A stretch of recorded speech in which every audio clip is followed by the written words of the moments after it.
नमस्कार। आज सारा देश रे डाक्तर माने प्रतिवाद करुचंती।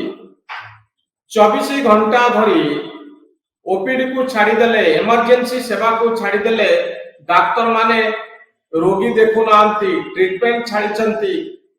कोलकातार से अभावनीय घटना को नहीं 36 घंटा काम कला परे जड़े महिला डाक्तर जे रेस्ट नौतले सेमिनार रूम रे तांकु दर्शन कला परे, दुष्कर्म कला परे हत्या करा जिबार घटना जहाकु नहीं सारा भारत वर्षर डाक्तर माने प्रतिवाद करुछंती। मैडम सरोजिनी षडंगी आपण बहुत दिन देरी सरकारी डाक्तर भाबरे निजर परिचय तैयारी करथिले, आज भी रोगी देखुचंती। तो मु जानिया पय चाहिबी जे ए जो प्रतिवाद होउची कोन मेसेज दोचंती आपण माने? प्रकृତରେ ମୁଁ ପ୍ରଥମେ ଆରମ୍ଭ କରିବି ଡାକ୍ତର ହେବା ଗୋଟେ ବିରଳ ଭାଗ୍ୟ, ଗୋଟେ ଗଭୀର ମାନେ ନିଷ୍ଠା, ଆତ୍ମବିଶ୍ୱାସ ଏବଂ ଆତ୍ମପ୍ରତ୍ୟୟ ସହ ଗୋଟେ ଡାକ୍ତରଟିଏ ତା ରୋଗୀ ସେବା କରି ଚାଲିଥାଏ ଅନବରତ। ସେ କେତେବେଳେ ନିଜ କଥା ଭାବେନି, 24 ଘଣ୍ଟା କଣ 48 ଘଣ୍ଟା ପର୍ଯ୍ୟନ୍ତ ସେ ନିଃସ୍ୱାର୍ଥ ଭାବରେ ରୋଗୀ ସେବା କରି ଚାଲିଥାଏ। ଆଉ ବିଶେଷ ଭାବରେ ଅବଷ୍ଟେଟ୍ରିସିଆନ୍ ହବା ପାଇଁ ମୁଁ କହୁଛି ଗୋଟିଏ ନୁହେଁ ଦୁଇଟି ମୂଲ୍ୟବାନ ଜୀବନର ସେ ଯତ୍ନ ନେଇଥାଏ। ଆମକୁ ବେଳେ ବେଳେ ମୁଁ ପ୍ରାୟ ଏସସି ମେଡିକାଲ କଲେଜରେ ମାନେ ପ୍ରଫେସର ହିସାବରେ ବହୁତ ବର୍ଷ ରହିଛି, 25 ବର୍ଷ ଧରି କାମ କରିଛି। ସେତେବେଳେ ଆମେ 24 ଘଣ୍ଟା ନୁହେଁ ତାଠୁ ବେଶୀ 48 ଘଣ୍ଟା ପର୍ଯ୍ୟନ୍ତ ଅନବରତ ରୋଗୀ ସେବା କରିଛୁ। କିନ୍ତୁ ସେତେବେଳେ ଆମେ ନ ଖାଇ ନ ପିଇକି ସେବା କରିଛୁ, କେତେବେଳେ କୋଉଠି ଶୋଇଛୁ। ବେଳେ ବେଳେ ଆମର ତ ଏସସିବି ରେ ଅଛି, କିନ୍ତୁ ବହୁତ ଜାଗାରେ ଆଜି ବି ହସ୍ପିଟାଲରେ ଆମର ଓଡିଶାରେ ଅଛି ଯୋଉଠି ଗୋଟେ ରେଷ୍ଟ ରୁମ୍ ଡାକ୍ତର ପାଇଁ ନଥାଏ। ବିଶେଷ ଭାବରେ ଗୋଟେ ଲେଡି ଡକ୍ଟର ପାଇଁ ଗୋଟେ ରେଷ୍ଟିଂ ରୁମ୍ ନଥାଏ। କେତେବେଳେ ମାନେ ସେଇ ଡାକ୍ତରଟିଏ ତା ନିଜ କାମ ସାରିକି ବେଳେ ବେଳେ ପେସେଣ୍ଟ ବେଡରେ ଶୋଇ ପଡିଛନ୍ତି, ବେଳେ ବେଳେ ଟ୍ରଲି ଉପରେ ଶୋଇଛନ୍ତି, ବେଳେ ବେଳେ କାଠ ମାନେ ବେଞ୍ଚ ଉପରେ ବି ଶୋଇକି ତାଙ୍କ ନିଜ ଡ୍ୟୁଟି ସେମାନେ କରିଛନ୍ତି। ସେମାନେ କେତେବେଳେ ଖାଆନ୍ତି, କଣ ଖାଆନ୍ତି, ସେ କଥା ମଧ୍ୟ ସେମାନେ କେବେ ଭାବିନଥାନ୍ତି। ଅନବରତ ଚିକିତ୍ସା କରି ଚାଲିଥାନ୍ତି କେମିତି ପେସେଣ୍ଟର ଜୀବନ ରକ୍ଷା ହେଇପାରିବ। ଆଉ ଅପରପକ୍ଷରେ କହିଲେ ଆଜିକାଲି ଡାକ୍ତରୀ ଶିକ୍ଷା ବହୁତ ଦୁର୍ଲଭ ହେଇଗଲାଣି, କାରଣ ବହୁତ ମାନେ କମ୍ପିଟିସନର ସମ୍ମୁଖୀନ ହେଇ ଗୋଟେ ଝିଅକୁ ଏବଂ ପୁଅକୁ ଡାକ୍ତର ହେବାକୁ ପଡିଥାଏ। ବିଶେଷ ଭାବରେ ଝିଅ ମାନଙ୍କ ପାଇଁ ଏଇଟା ବିଶେଷ ଭାବରେ କଷ୍ଟ ହେଇଥାଏ, କାରଣ ସେମାନେ ସବୁ କମ୍ପିଟିଟିଭ ପରୀକ୍ଷା ଦେଇକିରି ସେମାନେ ଗୋଟେ ଡାକ୍ତର ମାନେ ଡାକ୍ତର ହେଇଥାନ୍ତି ଅଣ୍ଡର ଗ୍ରାଜୁଏଟ ଏବଂ ଷ୍ଟୁଡେଣ୍ଟ ହେଇ ପଢିଥାନ୍ତି ଏବଂ ତାପରେ ପିଜି ପୋଷ୍ଟ ଗ୍ରାଜୁଏଟ କମ୍ପ୍ଲିଟ କଲା ପରେ ସେମାନେ ସମ୍ପୂର୍ଣ୍ଣ ଡାକ୍ତର ହେଇଥାନ୍ତି। ଆଉ ଏଇ ସମୟରେ ସେମାନେ ବାପା ମାଙ୍କୁ ମଧ୍ୟ ବହୁ ଆଶା ରଖିକିରି ସେମାନେ ଗୋଟେ ଝିଅକୁ ଡାକ୍ତର କରିଥାନ୍ତି। ଆଜିକାଲି ଝିଅ ମାନଙ୍କ ପାଇଁ ଏତେ ବଡ କଥା ହଉଛି, ମାନେ ଦୁଃଖର କଥା, ଆସି ମାନେ ମାନେ ଶେଷ ଶତାବ୍ଦୀର ଆମର ପ୍ରାୟ 24 ବର୍ଷ ଗଲାଣି, ତଥାପି ମଧ୍ୟ ଆମେ ଲଢୁଛୁ। ଏପର୍ଯ୍ୟନ୍ତ ଝିଅ ଆଉ ପୁଅ ସମାନ ହେଇନାହାନ୍ତି। ଏପର୍ଯ୍ୟନ୍ତ ମଧ୍ୟ ସେକେଣ୍ଡ କ୍ଲାସ ସିଟିଜେନ ସେମାନେ ଚିହ୍ନିତ ହଉଛନ୍ତି, ଚିତ୍ରିତ ଏ ଯୋଉ ପ୍ରତିବାଦ ଡାକ୍ତର ମାନେ କରୁଛନ୍ତି, ଏ ପ୍ରତିଭା ପ୍ରତିବାଦ ଡାକ୍ତର ଆଉ ମମତା ବାନାର୍ଜୀ କହୁଛନ୍ତି फांसी दिया जाओ, तो ये प्रतिबादର ପ୍ରଭାବ କଣ ପଡିବ ବୋଲି ଆପଣ ଭାବୁଛନ୍ତି? ନାଇଁ, ସେ କଥା ତ ଆମେ ବିଚାର ବିଭାଗ ଉପରେ ଛାଡିଦବା, କିନ୍ତୁ ପ୍ରକୃତରେ ଆମେ ଚାହୁଁଛେ ଗୋଟେ ନାରୀର ସୁରକ୍ଷା କୋଉଠି, ଗୋଟେ ଡାକ୍ତର ସୁରକ୍ଷା କେମିତି ହବ। ଯଦି ଗୋଟେ ଏତେ ବଡ ମେଡିକାଲ କଲେଜରେ ଗୋଟେ ଝିଅଟିଏ, ଗୋଟେ ଡାକ୍ତରଟିଏ, ପୋଷ୍ଟ ଗ୍ରାଜୁଏଟ କରୁଥିବା ଡାକ୍ତରଟିଏ ସେମାନେ ଶେଷକୁ ସୁରକ୍ଷା ନ ପାଇକିରି ମୃତ୍ୟୁର ଶିକାର ହେଲା, ତେବେ କେଉଁ ହିସାବରେ ଆମେ ଭାବିବା ଯେ କେତେବେଳେ ସୁରକ୍ଷା ଦିଆଯିବ? ରୋଗୀର ମାନେ ଯୋଉ ଯିଏ ଅଭିଯୁକ୍ତ ତାକୁ ଦଣ୍ଡ ଦବାରେ ଆମର ମାନେ ଆମର କିଛି ହାତ ନାହିଁ, କିମ୍ବା ଆମେ ସେ ଡିସିସନ ନେଇପାରିବୁନି। ସେଟା ତ ସବୁ ବିଚାରପତି ମାନଙ୍କ ଉପରେ ନିର୍ଭର କରେ ଏବଂ ସେ ସେମିତି ଆମେ କହିପାରିବାନି। କିନ୍ତୁ ଦୋଷୀ ଉପଯୁକ୍ତ ଦଣ୍ଡ ଏବଂ ସେମିନାର ହଲ୍ ଭିତରେ ତାଙ୍କୁ ଅମାନୁଷିକ ଭାବରେ ଦୁଷ୍କର୍ମ କରି ହତ୍ୟା କରାଯିବା ଘଟଣା ଏ ସାରା ଦେଶର ଡାକ୍ତର ମାନଙ୍କର ସମସ୍ୟାକୁ ସାଧାରଣରେ ରଖୁଛି। ଏ ଇସ୍ୟୁଟି मेसेज कौन दौची, को प्रकार समस्या को आम सामना को आणुची मैडम? ए घटना प्रकृତରେ ଏଇ ଘଟଣାଟି ଅତି ନିନ୍ଦନୀୟ। ଏଇଥିରେ ଦିଆହଉଛି ମାନେ ମହିଳା ମାନଙ୍କୁ ସୁରକ୍ଷା ଦିଆଯିବା କଥା। ବିଶେଷ ଭାବରେ ମହିଳା ମାନେ ଯେତେବେଳେ ଚିକିତ୍ସା କରୁଛନ୍ତି ଗୋଟେ ରୋଗୀର, ରାତିରେ ବିଶେଷ ଭାବରେ ଚିକିତ୍ସା କରୁଛନ୍ତି, ଆଉ ରାତି ଅନୁଯାୟୀ ହେଇ ଚିକିତ୍ସା କରୁଛନ୍ତି, ତାକୁ ନିହାତି ଭାବରେ ପ୍ରୋଟେକ୍ସନ ବା ସୁରକ୍ଷା ଦେବା ଦରକାର। ସୁରକ୍ଷା ନ ଦେଇ ପାରିଲେ କେମିତି ଗୋଟେ ମହିଳା ଡାକ୍ତରଟିଏ ପୁରା ଏକା ଏକା ସେ ତାର ସେବା ରୋଗୀ ମାନଙ୍କର ସେବା କରିପାରିବ? ତାକୁ ପ୍ରଥମ କଥା ହଉଛି ଗୋଟେ ମହିଳା ଡାକ୍ତରଙ୍କୁ ସୁରକ୍ଷା ଦେବା ଦରକାର। ତାଙ୍କର ଗୋଟେ ରେଷ୍ଟ ରୁମ୍ ରହିବା ଦରକାର, ତାଙ୍କର ଡ୍ୟୁଟି ସିଡ୍ୟୁଲ ହବା ଦରକାର ଏବଂ ପ୍ରତି ମୁହୂର୍ତ୍ତରେ କେତେ ଜଣ ଆର୍ମ ଫୋର୍ସେସ୍ ନହେଲେ ବି କେତେ ଜଣ ସେଇ ହସ୍ପିଟାଲର କର୍ମଚାରୀ ବା ସିକ୍ୟୁରିଟି ଗାର୍ଡ ସେମାନଙ୍କର ଇଏରେ ସୁରକ୍ଷା ଦେବା ପାଇଁ ରହିବା ଦରକାର ଏବଂ ଯୋଉଠି ସେମାନେ ରେଷ୍ଟ ନେବେ, ଯୋଉଠି ସେମାନେ ଡ୍ୟୁଟି କରିବେ, ଯୋଉଠି ସେମାନେ ତାଙ୍କର ପାଠପଢା ପଢିବେ, ସବୁ ଗୁଡିକ ସୁରକ୍ଷିତ ହେବା ଦରକାର। ନହେଲେ କେମିତି ଗୋଟେ ନିଜ କଥା ଭୁଲିକିରି କେମିତି ଗୋଟେ ମହିଳା ଡାକ୍ତରଟିଏ ରୋଗୀଙ୍କର ଚିକିତ୍ସା କରିପାରିବ, ସେବା କରିପାରିବ ଏବଂ ଦରକାର ପଡିଲେ ଅପରେସନ ମଧ୍ୟ କରିପାରିବ। ତାର ସୁରକ୍ଷା ପ୍ରଥମେ ଏକ ସୁରକ୍ଷା ଦରକାର। ସେ ବଞ୍ଚିଲେ ତ ଅନ୍ୟମାନଙ୍କ ପାଇଁ ଅନ୍ୟମାନଙ୍କୁ ସେ ବଞ୍ଚେଇ ପାରିବ। ମ୍ୟାଡାମ ମୁଁ ଆଉ ଗୋଟେ କଥା ଜାଣିବା ପାଇଁ ଚାହିଁବି, ଓଡିଶାର ଅନେକ ହସ୍ପିଟାଲର କଥା ଆପଣ ଜାଣିଥିବେ। ଅନେକ ଜାଗାରେ ତ ଡାକ୍ତର ନାହାନ୍ତି, ଅନେକ ଜାଗାରେ ତ ହସ୍ପିଟାଲ ନାହିଁ। ତ ଏ ସ୍ଥିତି ବର୍ତ୍ତମାନ ସମୟରେ ଗତ 5 ବର୍ଷ 10 ବର୍ଷ ଭିତରେ କିଛି ଇମ୍ପ୍ରୁଭ କରିଛି କି ନାହିଁ? ଯେମିତି 36 ଘଣ୍ଟା କାମ କରି ମଧ୍ୟ କାଲକାଟାରେ ଗୋଟେ ମେଟ୍ରୋ ସିଟିର ଜଣେ ଡାକ୍ତର ନିଜକୁ ଅସହାୟ ମନେ କଲେ, ସେ ଏଭଳି ଗୋଟେ ଅମାନସିକ କାଣ୍ଡର ଶିକାର ହେଲେ। ମହିଳା ଡାକ୍ତରଙ୍କ ପାଇଁ କାଲକାଟାର ମେଟ୍ରୋ ସିଟିରେ ଗୋଟେ ଜାଗା ନଥିଲା ରେଷ୍ଟ ନେବା ପାଇଁ।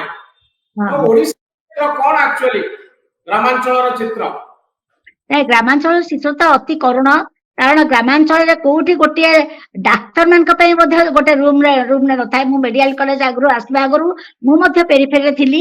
ସେତେବେଳେ ଡାକ୍ତର ମାନଙ୍କ ପାଇଁ ମଧ୍ୟ କିଛି ସୁରକ୍ଷା ନଥିଲା କି ମହିଳା ଡାକ୍ତର ପାଇଁ କୌଣସି ପ୍ରକାର ସୁରକ୍ଷା ନଥିଲା। କାରଣ ସେତେବେଳେ ଗୋଟିଏ ରେଷ୍ଟ ରୁମ ନଥାଏ, ଡାକ୍ତର ପାଇଁ ବସିବା ପାଇଁ ମଧ୍ୟ ବେଳେ ବେଳେ ଜାଗା ନଥାଏ। ଯେ ମାନେ ଗୋଟିଏ ଚେୟାର କୌଣସି ମତେ ଦିଆ ହେଇଥାଏ ଏବଂ ସେଇଥିରେ ବସିକିରି ଗୋଟେ ଡାକ୍ତରଟିଏ, ଇଭେନ ମହିଳା ଡାକ୍ତର ମାନେ ମଧ୍ୟ କାମ କରନ୍ତି। ଏମିତିକି ବେଳେ ବେଳେ ଦରକାର ପଡିଛି ଘରକୁ ଯାଇ ମଧ୍ୟ ଡେଲିଭରି କରିବାକୁ ପଡୁଛି। ସେତେବେଳେ କିଏ କଣ, ସେତେବେଳେ ଅତି ରୋଗୀ ମାନେ କଷ୍ଟଜନକ ଅବସ୍ଥାରେ ଥାଆନ୍ତି ଏବଂ ଆମକୁ ମଧ୍ୟ ଯାଇକି ଡେଲିଭରି କରିବାକୁ ପଡୁଛି। ତେଣୁ ଏସବୁ ଅବଶ୍ୟ ସେସବୁ ସମୟରେ ଏତେ ଇଏ ନଥିଲା। କିନ୍ତୁ ଏବେ ଗୋଟେ ଯଦି ମହିଳା ଡାକ୍ତରକୁ ସୁରକ୍ଷା ନ ଦେଇ ଯାଇ ପାରିବ ତେବେ କେମିତି ସେ କାମ କରିବ? ଏବେ ମଧ୍ୟ ମାନେ ଓଡିଶାର ଗାଁ ଗହଳିରେ ସେଇ ପ୍ରକାର ଅବସ୍ଥା ହେଇଛି। ଯଦି ସେଇଟିକୁ ଆଗ ସରକାର ଧ୍ୟାନ ନ ଦେବେ ତେବେ ନିଶ୍ଚିତ ଭାବରେ ମହିଳା ଡାକ୍ତର ମାନେ ନିଜକୁ ସୁରକ୍ଷିତ ଭାବି କେମିତି କାମ କରିପାରିବେ? ସେମାନେ ତାଙ୍କର ପୂର୍ଣ୍ଣ ଚିକିତ୍ସା ବା ପୂର୍ଣ୍ଣ ତାଙ୍କର ମାନେ how they can utilize, how they can do things, how they can treat their patients. ତ ମ୍ୟାଡାମ ଆପଣ ଏ ପୁରା ରିପୋର୍ଟଟି ଯାହା କାଲକାଟାରୁ ଆସୁଛି ତାକୁ ପଢିଥିବେ। ଯୋଉଭଳି କଥା ସବୁ ସାମ୍ନାକୁ ଆସୁଛି, ଯୋଉ ସିମେଣ୍ଟ ସେ ମହିଳା ଡାକ୍ତରଙ୍କ ଦେହରୁ ବାହାରିଛି, ଇଏ କଣ ଗୋଟିଏ ଗଣ ଦୁଷ୍କର୍ମ ଆଡକୁ ସୂଚଉଛି? ଜଣେ ବ୍ୟକ୍ତିର କାମ ନା ଅନେକ ବ୍ୟକ୍ତି ମିଶିକିରି ଜଣେ ଡାକ୍ତରଙ୍କୁ ଗଣ ଦୁଷ୍କର୍ମ କରିଛନ୍ତି? ସେଟା ତ ମାନେ ଇନଭେଷ୍ଟିଗେସନ କଲେ ଆଉ ପୋଷ୍ଟମର୍ଟମ କଲେ ହିଁ ଜଣା ପଡିବ। ତେବେ ଏଭଳି ଏତେ ହିନସ ଘଟଣା, ଏତେ ହିନସ ଜିନିଷ ଏଇଟା କେବେ ହେଲେ ଗୋଟେ ମହିଳା ଡାକ୍ତର ପାଇଁ ହବା କଥା ନୁହେଁ। ତାର ଆଜୀବନ ପରିଶ୍ରମ, ତାର ଆଜୀବନ ସଶ୍ରମ ମାନେ ଯୋଉ ସେ ଦେଇଛି ତାର ସେବା ସେ ଦେଇଛି, ଏତକ ସବୁତକ ମାନେ ମାଟି ହେଇଗଲା। ଏଇ ସବୁ ଯେକୌଣସି ଗୋଟେ ସାଧାରଣ ମହିଳାକୁ ଯେମିତି ହବା କଥା ତାକୁ ମଧ୍ୟ ସେମିତି ହେଲା। ଅବଶ୍ୟ ମହିଳା ସବୁ ଦୃଷ୍ଟିରୁ ସମ୍ମାନନୀୟ। ଯେକୌଣସି ଯୋଉ ପ୍ରଫେସନରେ ଥାଆନ୍ତୁ କାହିଁକି ତାଙ୍କୁ ସମ୍ମାନ ଦବା କଥା। ଯିଏ ନିଜ ଭଉଣୀ କି, ଯିଏ ନିଜ ଝିଅକୁ, ଯାହାର ସଂସ୍କୃତି ନାହିଁ, ଯିଏ ସ୍ତ୍ରୀକୁ ଯିଏ ସମ୍ମାନ ଦେଇ ଜାଣିନି, ସେ କଣ କୋଉ ମହିଳାକୁ ସମ୍ମାନ ଦବ? ଏଥିପାଇଁ ମୁଁ କହୁଛି ଘରର ସଂସ୍କୃତି ବଦଳାଇବା ଦରକାର, ଏ ଆଟମୋସ୍ଫିୟରକୁ ବଦଳାଇବା ଦରକାର। ବାକି ଆଜିକାଲି ଯୋଉ ଯୁବପିଢିଙ୍କ ମଧ୍ୟରେ ଖେଳି ଯାଉଛି ସବୁତକ ମାନେ ବିଷମୟ ଚିନ୍ତା, ତାକୁ ଦୂରେଇ ଦେବା ଦରକାର। ଏବଂ ସବୁବେଳେ ଗୋଟେ ମହିଳା ଡାକ୍ତରଙ୍କୁ ଏବଂ ସବୁ ମହିଳା କର୍ମୀ ମାନଙ୍କୁ, ସେ ସିଷ୍ଟର ହୁଅନ୍ତୁ ବା ଯେକୌଣସି କର୍ମୀ ହୁଅନ୍ତୁ ବା ଯେକୌଣସି ସ୍ତରରେ ଯୋଉ ପ୍ରଫେସନାଲରେ ଥାଆନ୍ତୁ କାହିଁ, ତାଙ୍କୁ ଯେକୌଣସି ଅଫିସରେ ସେମାନେ କାମ କରନ୍ତୁ, ତାଙ୍କୁ ସୁରକ୍ଷା ଦେବା ଦରକାର। ତ ମ୍ୟାଡାମ ନିର୍ଭୟା ଘଟଣା ଦିଲ୍ଲୀରେ ହେଇଥିଲା, ଆଜି ପୁଣି ଥରେ କାଲକାଟାରେ ଏଭଳି ଗୋଟିଏ ଘଟଣା ଘଟୁଛି। ତ ଭାରତ ବର୍ଷରେ ସେତେବେଳେ ମଧ୍ୟ ବଡ ବଡ ରାଲି ହେଇଥିଲା, ଅପରାଧୀ ମାନଙ୍କୁ ମୃତ୍ୟୁଦଣ୍ଡ ଦିଆଗଲା ଏବଂ ବହୁ ବର୍ଷ ଧରି ଏ ମାମଲାର ବିଚାର ଚାଲିଲା। ତାପରେ ଆମେ କାଲକାଟାରେ ପୁଣି ସେଇଭଳି ଗୋଟିଏ ଘଟଣା ଦେଖିବା ପାଇଁ ପାଉଛୁ। ତ ମୁଁ ଆପଣଙ୍କଠାରୁ ଜାଣିବା ପାଇଁ ଚାହିଁବି ଯେ ପ୍ରକୃତରେ ଏ ରାଲି, ଏ ଶୋଭାଯାତ୍ରା, ଏ ପ୍ରତିବାଦ, ବିକ୍ଷୋଭ, ଏହାର ପ୍ରଭାବ କଣ ରହୁଛି? ନାଇଁ, ନିଶ୍ଚିତ ଭାବରେ ଏ ରାଲି ସାରା ଭାରତ ବର୍ଷରେ ଯୋଉ ମାନେ ଗୋଟେ ଇଏ ସୃଷ୍ଟି ହେଇଛି, হইচই মচেইଛି এবং ଗୋଟେ ଇକୋ ସୃଷ୍ଟି କରିଛି, এটা ନିଶ୍ଚିତ ଭାବରେ ପ୍ରଭାବ ପକେଇବ। এটা ନିଶ୍ଚିତ ଭାବରେ ଜନସାଧାରଣଙ୍କ ଉପରେ ପ୍ରଭାବ ପକେଇବ, ପ୍ରଭାବ ପକେଇଲେଣି ମଧ୍ୟ। କାରଣ ଡାକ୍ତରମାନେ ତ ପୁରା ଏମର୍ଜେନ୍ସି ସର୍ଭିସ ବନ୍ଦ କରିପାରିବେନି, ସେମାନେ କେବଳ ଓପିଡି ସେବା ବନ୍ଦ କରିବେ ବା ଆଉଟ ପେସେଣ୍ଟ ଡିପାର୍ଟମେଣ୍ଟ ସେବା ବନ୍ଦ କରିପାରିବେ। କାରଣ ଏମର୍ଜେନ୍ସି ସେବା ଆମେ କେବେ ବି ବନ୍ଦ କରିପାରିବୁନି, କୌଣସି ଏମର୍ଜେନ୍ସିକୁ ଅବହେଳା ମଧ୍ୟ, ଏମର୍ଜେନ୍ସି କେସକୁ ଅବହେଳା ମଧ୍ୟ କରିପାରିବୁନି। ତେଣୁ ସେଇ କ୍ଷେତ୍ରରେ ସେମାନେ ଓପିଡି ସେବା ବନ୍ଦ କରିଛନ୍ତି। କାରଣ ଓପିଡି ସେବା ହେଲେ ଅନ୍ତତଃ ସରକାରଙ୍କ ମନରେ, ଜନସାଧାରଣଙ୍କ ମନରେ ଗୋଟେ ଚେତନାର ଅଭିଭୂତ ହବ ଯେ ଗୋଟିଏ ଡାକ୍ତରକୁ ବିଶେଷ ଭାବରେ ମହିଳା ଡାକ୍ତର ମାନଙ୍କୁ ସୁରକ୍ଷା ନଦେଲେ ସେମାନେ କେମିତି କାମ କରିବେ। ଆଗ ସେମାନଙ୍କର ଜୀବନ ରହିଲେ ତ ସେମାନେ ବଞ୍ଚିଲେ ତ ତାପରେ କାମ କରିବେ, ନ ବଞ୍ଚିଲେ କେମିତି ଭାବେ। ଯଦି ତାଙ୍କର ନିଜର ପରିବେଶ, ନିଜ କାମ କରିବା ପରିବେଶ ତାଙ୍କ ପାଇଁ ଅତି ମାନେ ଡ୍ରାଷ୍ଟିକାଲି ତାଙ୍କୁ ମାରି ଦେଇପାରେ, ତ ସେଇ ପରିସ୍ଥିତିରେ ସେମାନେ କେମିତି କାମ କରିବେ। ତେଣୁ ହୁଁ। ସେମାନେ ତାଙ୍କର ଗଭୀରତା ତ ଏ ଯେମିତି ରାଲିର ପ୍ରଭାବ କଣ ହବ ବୋଲି ଆପଣ ଭାବୁଛନ୍ତି? ଏ ଏକ୍ସକ୍ୟୁଜ ରାଲିରେ ପ୍ରତିବାଦର ପ୍ରଭାବ କଣ ହବ ବୋଲି ଭାବୁଛନ୍ତି ଆପଣ? ନାଇଁ ନାଇଁ, ନିଶ୍ଚିତ ଭାବରେ ଜନସାଧାରଣଙ୍କ ଉପରେ ପ୍ରଭାବ ପଡିବ ଏବଂ ସରକାରଙ୍କ ସ୍ତରରେ ଯୋଉମାନେ ଅଛନ୍ତି, ଉପର ସ୍ତରରେ ଯୋଉମାନେ କିଛି ଷ୍ଟେପ୍ସ ନେଇପାରିବେ, ନିଶ୍ଚିତ ଭାବରେ ପ୍ରଭାବ ପଡିବ ଏବଂ ସେମାନେ ନିଶ୍ଚିତ ଭାବରେ ଏଥିପାଇଁ କିଛି ଗୋଟେ ମାନେ ଇଏ ସୃଷ୍ଟି କରିବେ, ମାନେ ଭଲ ସୁଖମୟ ପରିସ୍ଥିତି ସୃଷ୍ଟି କରିବେ, ଯେଉଁଥିରେ କି ସେମାନେ ସୁରକ୍ଷାର ସବୁ ବନ୍ଦୋବସ୍ତ କରିବେ ଏବଂ ନିଜେ ଆଗ ସେମାନେ ସାଟିସ୍ଫାଏଡ ହେବେ ଯେ ଏଇଟା ଗୋଟେ ଡାକ୍ତର, ମହିଳା ଡାକ୍ତରଙ୍କ ପାଇଁ ଗୋଟେ ଭଲ ସେଫ୍ ଜାଗା ହବ ବା ସୁରକ୍ଷିତ ସ୍ଥାନ ହବ। ଆଉ ସେଥିପାଇଁ ସେମାନେ ପଦକ୍ଷେପ ନିଶ୍ଚୟ ନେବେ ବୋଲି ମୁଁ ଭାବୁଛି। ତ ମହିଳା ଡାକ୍ତର ମାନଙ୍କ ପାଇଁ କଣ କଣ କରାଯିବା ଦରକାର ବର୍ତ୍ତମାନ ସମୟରେ? ଯଦି ଆପଣଙ୍କୁ ଏଇ ପ୍ରଶ୍ନଟି ପଚରାଯାଏ ମ୍ୟାଡାମ, ତାର ଉତ୍ତର କଣ ଆସିବ? ନାଇଁ, ନିଶ୍ଚିତ ଭାବରେ ସେମାନଙ୍କୁ ଡବଲ ଗାର୍ଡ ଇଏ ପାଇଁ ଦବା କଥା, ଯେମିତିକି ଏୟାରପୋର୍ଟରେ ଦିଆଯାଉଛି, ଯେମିତିକି ଅନ୍ୟାନ୍ୟ ସ୍ତରରେ ଦିଆହଉଛି, ସେମିତି ଟିକେ ଡବଲ ଗାର୍ଡ ସେଫଟି ମେଜର୍ସ ରଖିବା କଥା। ଲାଇକ ତାଙ୍କର ରୁମ ଆଗରେ ଜଣକୁ ମୁତୟନ କରିବା କଥା ଏବଂ ସେମାନେ ଯୋଉଠି ରହିବେ ଗୋଟେ ରେଷ୍ଟରୁମ, ଯୋଉ ରେଷ୍ଟରୁମ କି ସୁରକ୍ଷିତ ଥିବ, ଏମିତି ଗୋଟେ ଅଲଗା ଜାଗାରେ ବା ଅଲଗା ହଲରେ, ସେମିନାର ହଲ ଭଳି କୋଉଠି ମାନେ ଅନ୍ଧାରୁଆ ସ୍ଥାନରେ ତାଙ୍କ ଦବା କଥା ନାହିଁ। ଯୋଉଠି ଚଳପ୍ରଚଳ ସମସ୍ତେ ସେ ଯେମିତି ଡାକ୍ତର ମାନଙ୍କର ଥିବ, ସେମିତି ତାଙ୍କ ପାଇଁ ଯୋଉ ମହିଳା ମାନେ ରୁମଟି ରଖାହବ, ମହିଳା ମାନଙ୍କ ପାଇଁ ଯୋଉ ରୁମଟି ରଖାହବ ସେଇଟା ସୁରକ୍ଷିତ ଥିବା ଦରକାର ଏବଂ ସେଠାରେ ଗୋଟେ ସିସିଟିଭି କ୍ୟାମେରା ଅନ୍ତତଃ ତା ଆଗରେ କିମ୍ବା ଭିତରେ ଗୋଟେ ଲଗେଇବା ଦରକାର, ଯେମିତିକି କିଏ ବି କେତେବେଳେ ଅତର୍କିତ ଭାବେ ଆକ୍ରମଣ କଲେ ସେଟା ସିସିଟିଭି କ୍ୟାମେରାରେ ମାନେ ଇଏ ହେଇପାରିବ, ଷ୍ଟୋର ହେଇପାରିବ ଏବଂ ସେମାନଙ୍କୁ ଅନ୍ତତଃ ପକ୍ଷେ ତାଙ୍କର ବିପଦ ସମୟରେ ସେମାନେ ଯଦି କିଛି ବି କହନ୍ତି ବା କିଛି ବା ଇଙ୍ଗିତ ଦିଅନ୍ତି, ଯେମିତି ତାଙ୍କୁ ସେଫଟି ମେଜର୍ସ ଯୋଗେଇ ଦିଆଯିବ। ହଁ, ଆଜି ମମତା ବାନାର୍ଜୀ ଆମେ ଦେଖୁଥିଲୁ, ସେ ମଧ୍ୟ ପ୍ରତିବାଦ କରୁଛନ୍ତି, ସେ ମଧ୍ୟ ରାସ୍ତାରେ ଚାଲୁଛନ୍ତି। ଆମେ ଦେଖୁଛୁ ପୁରା ଦେଶରୁ ଯୋଉ ଚିତ୍ର ସବୁ ଆସୁଛି, ଯୋଉଥିରେ ମହିଳା ଡାକ୍ତର ମାନେ ରାଲି କରୁଛନ୍ତି, ପ୍ରତିବାଦ କରୁଛନ୍ତି। ଆପଣ ଭାବୁଛନ୍ତି କି ଗୋଟେ ଯୁଗାନ୍ତକାରୀ ନିଷ୍ପତ୍ତି ଆସିବା ପାଇଁ ଯାଉଛି ମହିଳା ସେଫ୍ଟିକୁ ନେଇ ବା ଡାକ୍ତର ମାନଙ୍କର ସେଫ୍ଟିକୁ ନେଇ? ଏ ପ୍ରତିବାଦର ଫଳ ଖୁବ ଶୀଘ୍ର ଆସିବା ପାଇଁ ଯାଉଛି? ନିଶ୍ଚିତ ଭାବରେ ଆସିବ।